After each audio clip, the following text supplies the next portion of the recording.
ඔයාලා හැමෝම ආයිබෝන් කියලා පිළිගන්නවා අපි YouTube channel එකෙන් කියන තවත් අලුත් වීඩියෝ එකක් එක්ක ඔයාලා අදත් එකතු වෙලා ඉන්නේ. වීඩියෝ එක පටන් ගන්න කලින් channel එකට අලුත් අය මේ වීඩියෝස් ඉස්සරහට බලන්න අපි channel එක තාම subscribe කරලා නැත්නම් දැම්ම පහළ තියෙන subscribe බටන් එක click කරලා channel එක subscribe කරලා තියාගන්න එක වඩ ගොඩක් වැදගත් වෙයි කියලා අපි හිතනවා.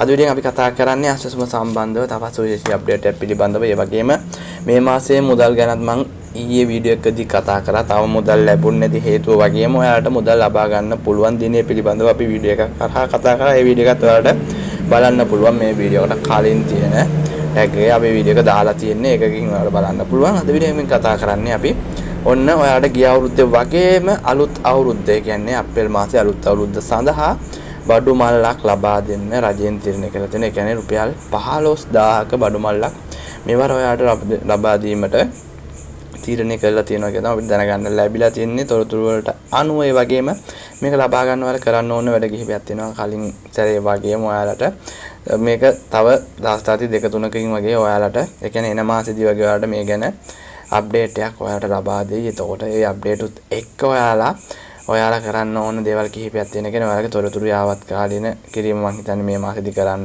ඇති. ඒක කරපුවාට තමයි අස්වැසුම ඉදිරියට ලැබෙන්නේ. මම ගැන කලින් වීඩියෝ එකදී කතා කරා. ඒ වගේම මේ බඩු මල්ල සම්බන්ධයෙන් ඔයාලට නැවත තොරතුරු සොයා බැලීමක් ඒ රජය කියන්නේ මේ සම්බන්ධයෙන් වැඩ කරන අය නැවත සොයා බැලීමක් කරනවා. ඒවා බලලා ඉවරලා තමයි ඔයාලගේ ගෙදරට මේ බඩු මල්ල දීමට සුදුසු තත්ත්වයේ තියෙනවා නම් තමයි ඔයාලට මේ බඩු මල්ල ලබා දෙන්නේ. කියන්නේ ඔයාලගේ තියෙන ප්‍රශ්න බවුල් වල තියෙන ගැටලු निराකරණය. ඒ කියන්නේ මේ ප්‍රශ්න ඒගොල්ලෝ හොයලා බලලා තමයි දෙන්නේ. ඒ කියන්නේ හැමෝටම මේක ලැබෙන්නේ නැති වෙන්න පුළුවන්. අර කලින් සැරේ වගේම ඔයාලා මතකද ගිය අවුරුද්දෙත් හැමෝටම ලැබුණේ නැහැ. තෝරාගත් පිරිසකට තමයි හම්බුනේ. ඒ වගේ තමයි මේ සැරේත් අනිවාර්යයෙන්ම අවශ්‍ය වෙන්නේ බඩු මල්ල.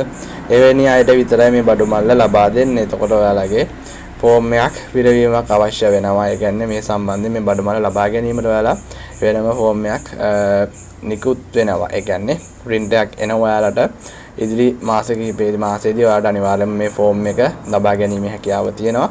ඒ ෆෝම් එක ෆිල් කරලා තමයි ඔයාලට බඩු මල්ල සඳහා එල්ලුම් කරන්න පුළුවන් වෙන්නේ. එතකොට ඒක සොයා බලලා ඔයාලගේ තොරතුරු සොයා බලලා මේක පොඩි බඩු මල්ලක් නෙවෙයි රුපියල් 15000ක බඩු මල්ලක්. ඒ හින්දා ඒක ඕනට එපාවට ලබා දෙන්නේ නැහැ. ඒ තොරතුරු හොයා බලලා තමයි ඔයාලට මේ බඩු මල්ල ලබා දීම සිදුවන්නේ. ඒ සම්බන්ධයෙන් අප්ඩේට් එකක් දෙන්න තමයි අද වීඩියෝ එක කියන්නේ. ආවේ මම හිතනවා වීඩියෝ කරගත්තේ නැති කියලා. වැදගත් වුණා නම් කමෙන්ට් සෙක්ෂන් එකේ කමෙන්ට් එකක් දාන්න. අනිතර දැනගන්න වීඩියෝ එක ෂෙයා කරන්න. channel එකට දිගටම රැඳිලා ඉන්න subscribe කරන්න නැත්නම් මෙවැනි අප්ඩේට් සම්බන්ධව දිගින් දිගටම දැන ගැනීමට අනිවාර්යයෙන්ම පහළ තියෙන subscribe බටන් එක ක්ලික් කරලා channel එක subscribe කරලා තියාගන්න. ඒක තමයි මේ ගල්තෙන් දාන වීඩියෝස් වල අප්ඩේට් එක ළඟටම ගෙන්වා ගැනීමේ හැකියාව තියෙන්නේ. එහෙනම් වීඩියෝ එක අවසන් කරනවා. ඔයාලා හැමෝටම සුබ දවසක්.